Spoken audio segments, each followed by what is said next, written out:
Hello, welcome to my channel, Small Optics. My name is Jason.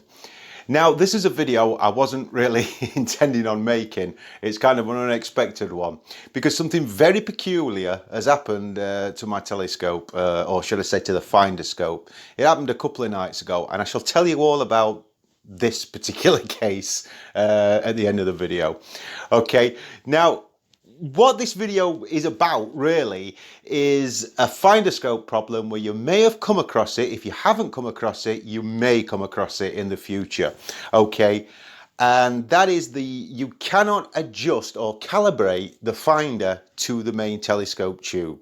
Okay, either the crosshair or the dot is too high and you haven't got enough adjustment, or too low, or other way, you need to take it down a little bit further and it just will not go.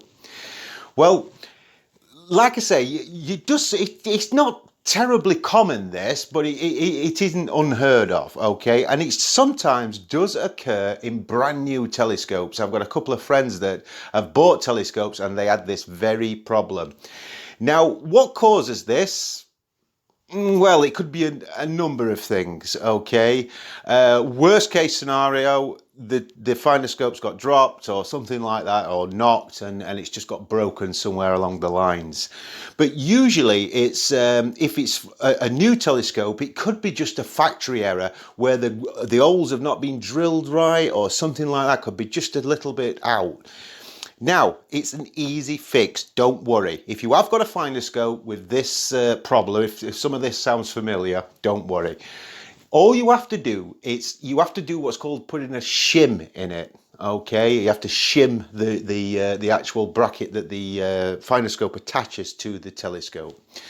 Now, all a shim is a thin piece of wood, okay, or a piece of cloth or a piece of paper, whatever gauge or thickness it needs to be to adjust the finder scope so we can get the crosshair or the dot where we need it to be. Okay, but if I demonstrate with this tube here and this box, okay? Now this tube here, this is the telescope tube, okay? We'll imagine this is the telescope tube. This is a little bit oversized, but you'll get the general idea. Now imagine this is the bracket where the finder scope fits to, okay, and you'll get like a housing that just screws directly to the tube, and then usually the finder scope is like a bit like a dovetail. You can like slide it on that way.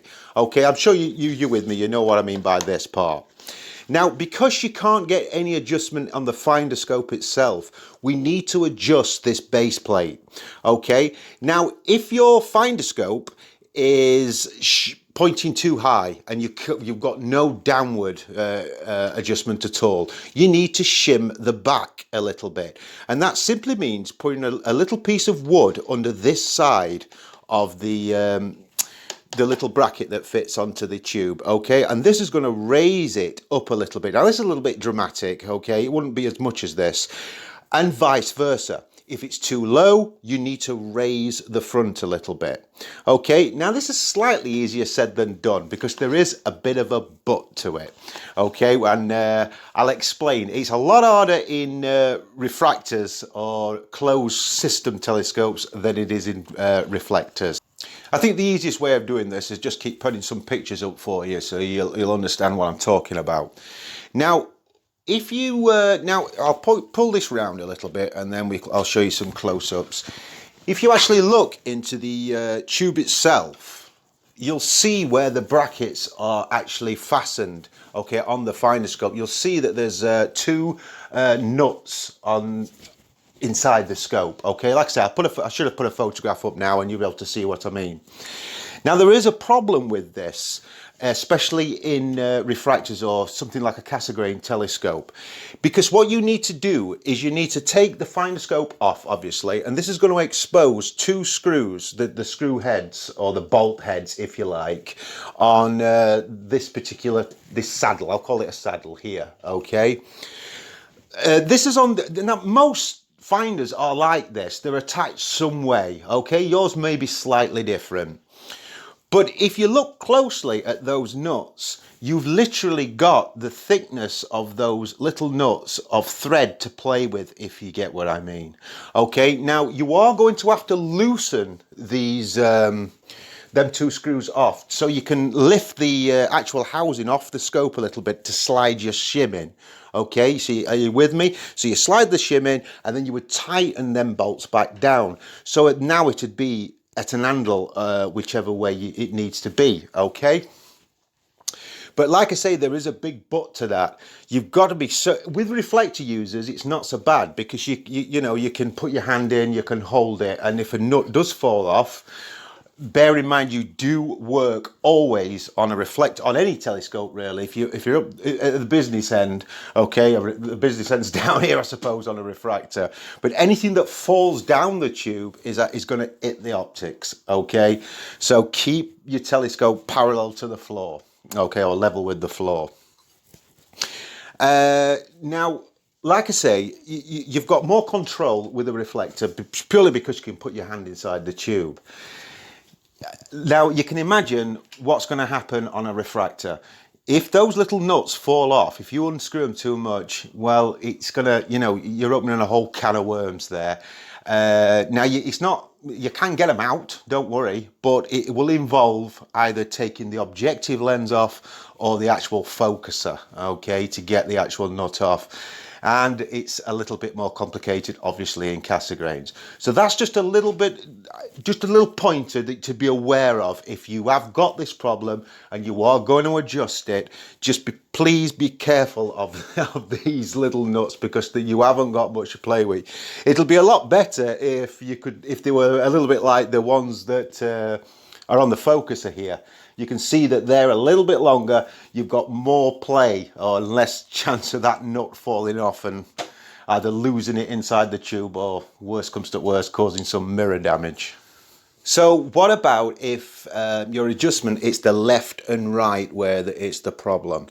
Well, this is a little bit more drastic, okay? What you have to do there is you have to totally remove this base plate here, okay? You're going to have to take that off. Now, obviously, in a refractor, it's a lot more work than it is in a reflector. And to be honest with you, in a refractor, I would simply just buy a new finder scope, okay? Especially if you paid any amount of money for it, you know what I mean?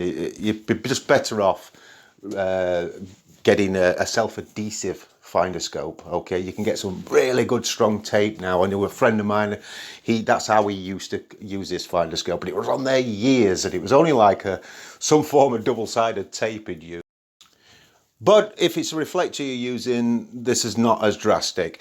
And what you need to do is you need to make the holes a little bit bigger, okay, that the bolts actually go through.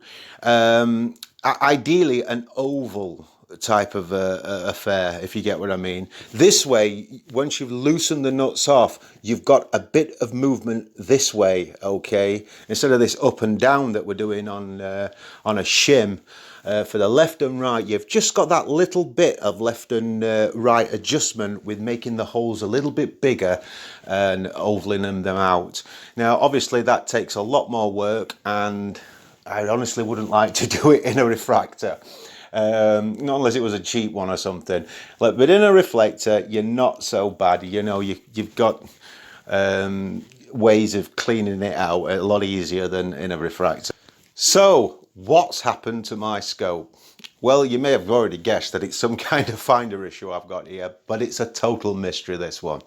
Now, this telescope is always set up. I very rarely dismantle it, okay? It's just about light enough for me to pick up and maneuver it around, and my observing point is behind these curtains here, so it doesn't have to go very far.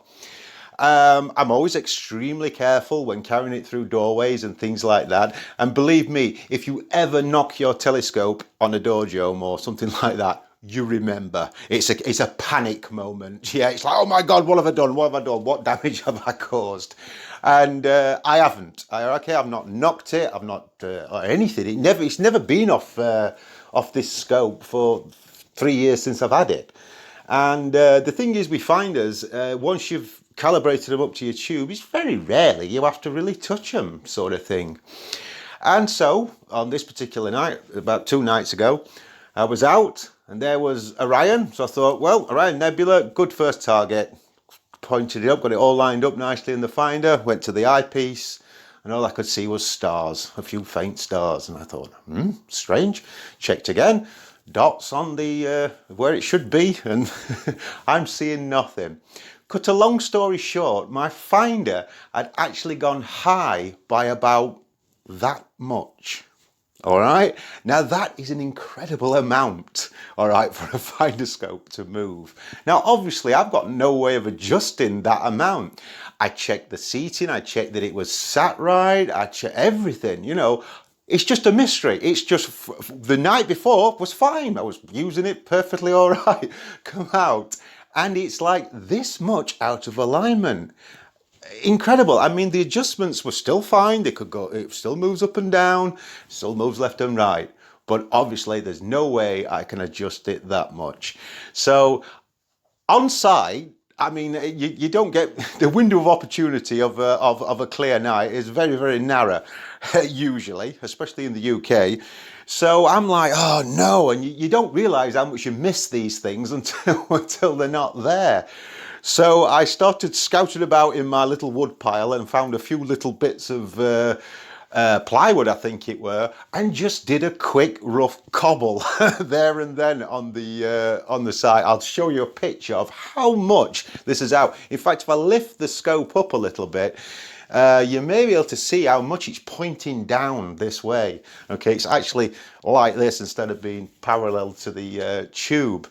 And it's a very rough fix that I've done, but I've literally had to lift up, I don't know if it's 2 or 3 pieces of 2mm plywood to get this finder right.